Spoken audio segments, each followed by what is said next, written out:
Puis on va réagir ensemble. En tout cas, je ne vous retiens pas plus. Rentrons dans le vif du sujet. Maintenant, le problème nous a pris, nous tous. On est assis par terre glisior et puis on regarde.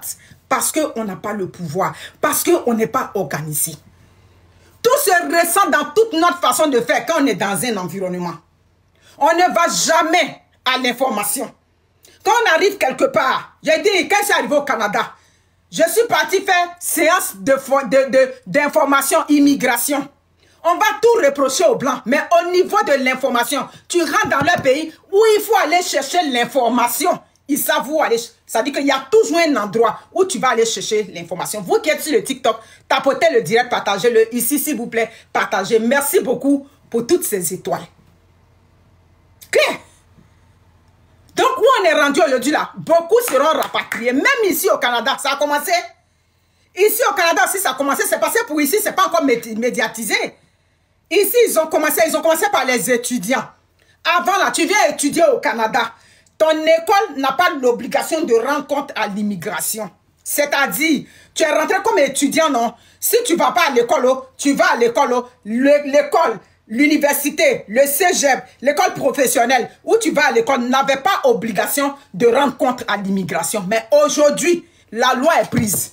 Ton école là, chaque trimestre ou bien chaque semestre ou bien chaque session doit rendre compte à l'immigration pour savoir si tu payes ta scolarité, si tu vas à l'école. Si tu n'as pas payé une fois net là, l'immigration va t'envoyer une alerte. C'est clair. C'est clair. Vous êtes comme ça, les sans-papiers, plein là-bas. Moi j'ai de la misère à comprendre. Tu es un sans-papier, tu arrives d'un pays, concentre-toi sur ta situation. Mais tu laisses ta situation. C'est pourquoi tu es venu. Tu es venu pour chercher quelque chose dans un pays. On ne vient pas dans les pays des Blancs pour les beaux yeux. On vient pour améliorer nos conditions de vie. C'est ça. On vient pour améliorer les conditions de vie. Mais non, on laisse ça. Hein? Tu vas dénoncer ton ex à l'immigration. S'il te maltraite, il faut le dénoncer. C'est ça. Si tes matins dénoncent-le là-bas, ou encore libère-le de ta maison. C'est ça aussi, hein. Parce que souvent, si ça fait mal, quand tu as donné le baisse à quelqu'un et puis il veut te maltraiter, il veut te niaiser, là, ça te fait mal. Non, t'habitas de la gloire. Aux États-Unis, c'est pas facile, hein. Excusez-moi. Aux États-Unis, c'est pas facile. C'est vraiment pas facile. Hein? Hein? Mais si c'est caché pour faire mariage musulman au pays, c'est la bigamie, c'est ça qu'on appelle double mariage. Mais si tu as la preuve, tout et tout, où il est avec la femme, parce qu'il n'est pas supposé. Si tu as la preuve où il est avec la femme, sur une photo, ça seulement c'est comme bonjour, c'est ça. David Eddy Zézé, moi je parle comme si je suis arrivé ici sans papier. Mais moi j'ai travaillé fort avant d'arriver ici. On t'a dit que moi on m'a donné mes papiers cadeaux. Moi, on ne m'a pas donné mes papiers cadeaux, hein. Tu comprends? Quand moi, je faisais ma procédure d'immigration, là, je venais à peine de sortir de l'école. Mon mari s'est débrouillé quelque part. C'est quand il a eu son premier CNPS, là. Le premier job qu'il a eu, où il a eu le CNPS. Parce qu'à l'école, à l'époque, là, on exigeait le CNPS. Il faut avoir ton CNPS. Donc, quand il a eu son premier CNPS, en même temps, je lui ai dit, bon, comme on t'a déclaré dans cette entreprise, là, faisons notre procédure d'immigration. Ça m'a coûté comme ça. Et puis, je suis rentré au Canada. On ne m'a pas donné cadeau, mon frère. Voilà, c'est la réponse que... Donc, quand on vous parle, vous venez, vous voulez ramener ça aux gens. Oui. Je suis rentré au Canada avec mes papiers. Mais les papiers, là, on ne m'a pas donné ça comme ça. J'ai travaillé à la sueur de mon front. Et puis, je suis rentré au Canada. J'avais le choix. Rester dans la souffrance en Afrique. Oui, j'avais le choix. C'est un choix. La vie est un choix. Ou encore lutter. Voilà. C'est pas tout le monde qui est clandestin, hein. C'est ça. Ici, on nous a dit quand vous venez, allez aux informations. Quand on arrive au Canada, le Canada donne toujours les informations. Les pays des Blancs en France donnent l'information. Quand tu arrives en France, il y a une structure là-bas où tu vas quand même pour prendre les petites informations. Il y a toujours un côté où tu vas aller chercher les informations. Mais nous, on ne va pas. Moi, je connais la maman d'une de mes petites qui a tourné en rond en France. Elle a tourné en rond. C'est-à-dire, elle a perdu 7 ans de sa vie dans on dit.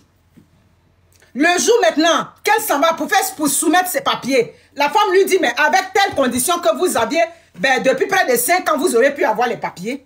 Elle regarde sa fille comme ça. Elles ne sont jamais venues où on demande des informations, parce qu'on avait dit là-bas que si vous partez demander les informations, on va vous jeter à Abidjan.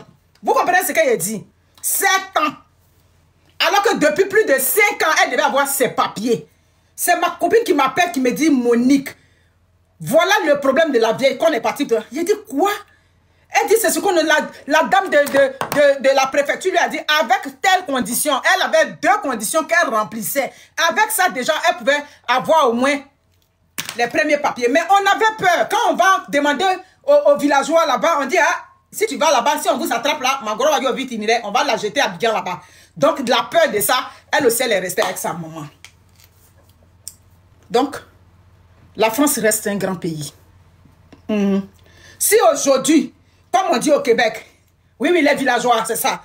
Si aujourd'hui, la France décide de mettre le pied par terre, merci beaucoup, docteur. La France décide de mettre le pied par terre, c'est parce que trop, c'est trop. Vous ne respectez pas les institutions là-bas. Vous ne respectez pas les lois. Vous savez, vous faites ce que vous voulez. Vous pouvez aller transformer la France à Djamé, à Forum. Hein? Vous pouvez prendre une partie de la France et puis vous transformer ça comme si vous étiez dans les potos d'Adjamé et puis ils vont tolérer ça. Je trouve que la France a été trop patiente avec vous. La France a trop patienté avec les habitudes de certains Africains qui laissent à désirer. La France a trop patienté. La France a trop patienté. Vous prenez les routes. Vous prenez les routes en bail. Vous faites pouce-pouce. Vous brisez banane sur les routes. Vous faites... Non mais attends, c'est trop. Vous avez exagéré, chers frères africains. Tout ce qu'ils vous ont donné, tout espace que la France vous a donné pour votre petit confort, vous en avez abusé. Oui, au-delà de ça, l'Africain a un sérieux problème, comme je dis, avec le civisme, avec l'entretien du bien public. J'ai menti. Les maisons qu'on vous a données là-bas, vous êtes dans les maisons là-bas. Les maisons là, j'ai dit, vous habitez des maisons que le social vous donne. Mais qu'est-ce que vous dites? Non, c'est pas ma maison, c'est maison du social. Tu fais 5 ans, 6 ans, 7 ans, 8 ans, il y a 10 ans dans une maison. Tu n'as jamais su comment on met une petite couche de peinture parce que c'est maison du social. J'ai dit que vous avez un problème avec l'entretien du bien public. Ils sont plus capables. Ils ne sont plus capables. C'est pour cela qu'ils vont vous trier un à un comme ça. Et puis, ils vont vous prendre et puis ils vont vous jeter au village. J'ai dit, vous serez traqués. Vous voyez comme au village là, le rein est dans le trou. Et puis on prend le feu, on allume le feu et puis on pousse dans le trou là. C'est comme ça on va pousser dans le trou. C'est-à-dire que le feu suit vous là-bas. Soit vous sortez. Petite pause, ne partez surtout pas, la vidéo continue. Je fais juste la pause pour vous dire que si vous voulez me contacter ou si vous voulez me proposer des idées et tout, venez m'écrire sur Instagram. C'est là-bas où je suis active. Bon, je suis pas très active, mais c'est là-bas où je réponds personnellement aux gens. Il y a des gens qui me demandent des conseils et tout. Donc, venez m'écrire sur Instagram. Mon nom, c'est Chanel A sur Instagram. Là-bas, vous pouvez me poser toutes les questions que vous voulez. Si vous voulez aussi, si vous avez besoin d'aide, des conseils, voilà, pour ceux qui veulent par exemple se lancer sur YouTube, parce que je vois beaucoup de personnes qui m'écrivent comme ça. C'est là-bas où je réponds personnellement aux gens. Donc, écrivez-moi sur Instagram. Voilà, continuons la vidéo. Soit vous restez là-bas. C'est là que les Français sont rendus à vous. Vous vivez dans l'insalubrité totale là-bas. J'ai dit, vous avez problème, ils sont plus capables. J'ai une amie ici, elle a son mari français. Avec la loi sur, comment on appelle ça? La loi sur les contrats de travail, elle est venue vers la fin. Québec a relié le contrat de travail à la résidence. Donc, ça a commencé à leur donner des mots de tête. Elle dit, Monique, je retourne, mais je ne retourne pas en France. Je m'en vais au Luxembourg avec mon mari. J'ai dit, ah, mais vous, elle dit non, le temps qu'on se retrouve bien. Parce que mon mari a étouffé. On a une maison, oui, à Paris, mais vivre encore avec les enfants là, on est étouffé. C'est-à-dire que les gens ne sont plus capables. Vous avez un problème avec comment vivre en société. Voilà pourquoi les Français vous traquent aujourd'hui. Voilà pourquoi ils sont en train de vous traquer. Ils ne veulent plus vous laisser tranquille. Vous comprenez? Ils ne sont plus capables. On vous donne les maisons. Souvent, on arrive dans vos maisons. On ne peut pas respirer dans vos maisons. On vous donne les maisons. Vous ne dites pas que c'est un bien public. ça dit que c'est un privilège qu'on me fait. Le fait de me donner une maison. Vous saviez combien les logements sociaux coûtent à l'État? Dans un pays, vous saviez combien coûtent les logements sociaux? Ça dit que sociaux, pardon, à un pays, ça coûte cher. Mais ils vous donnent ces logements. Vous êtes dedans. Vous ne les entretenez pas. Vous ne savez pas prendre soin des choses. Donc, à un moment donné, ils ont vu que, bon, ces gens-là, ils sont ici, vers la fin, qu'est-ce qu'ils nous rapportent? C'est pour cela que vous passez par les 115 non, ils savent où vous retracer. C'est pour ça que maintenant, ils ont décidé de vous traquer.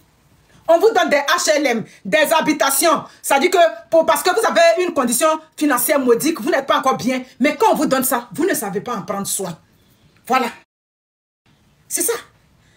Donc, vers la fin là, nous on comprend que c'est juste. Oui, oui, c'est très juste.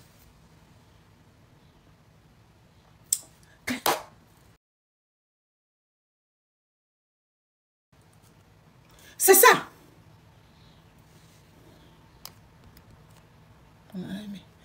Tapotez le direct, mes gens. Tapotez. Ils sont débordés. C'est même chose là. Actuellement là, on est assis, on regarde. Mais ce qui est en train d'arriver en France là, c'est ça, hein. Le monsieur qui est parti là, Trudeau là, on aimait bien sa tête. Mais à un moment donné, nous on a trouvé que c'était mieux. Parce que si on n'avait pas enlevé ce Trudeau là, ça allait être la même chose. Le désordre qui est en France là. Vous n'avez pas vu que depuis qu'ils ont fait un contrat de travail au Canada, Pierre-Paul Jacques est rentré, ils ont pris les étudiants, vers la fin ils sont venus, ils ne vont plus. Vous n'avez pas remarqué que le désordre a commencé à s'installer. J'ai une amie haïtienne qui m'a appelé, elle m'a dit, mais Monique, est-ce que tu vois ce qui se passe sur TikTok? J'ai dit, oui, je vois. Wow, mais c'est trop. C'est comme on se sent étouffé. Oui, oui. C'est que si on n'avait pas enlevé Trudeau là, c'est la même chose que les gens sont en train de vivre en France là. C'est ce qui allait arriver au Canada. Vous n'avez pas vu que depuis qu'ils ont enlevé Trudeau, c'est les pleurs de haut maintenant. Est-ce que vous voyez les gens venir faire à la cour spéciale des visas sur les réseaux sociaux? Non, ils font plus. Parce que quand ils ont enlevé ce monsieur là, sa politique sociale commençait à trop déborder. Voilà. Sa politique sociale commençait à trop déborder. Les Québécois trouvaient que oui, on n'a pas de logement, de temps. Mais oui, Trudeau est pas... Ah oui, tu n'es pas courant. Je vous ai donné mon avis sur le sujet, ce que j'en pensais. Voilà, vous connaissez déjà tout. Moi, j'attends vos retours dans les commentaires. Et moi, je me ferai un plaisir de vous lire et surtout de vous répondre. Nous sommes arrivés donc au terme de la vidéo. Merci de l'avoir regardé jusqu'à la fin. N'oublie surtout pas de vérifier que tu as bel et bien activé la cloche de notification pour recevoir d'autres vidéos comme celle-ci. Sur ce, famille, je vous dis donc à la prochaine pour une autre vidéo et d'ici là, prenez soin de vous. Bye.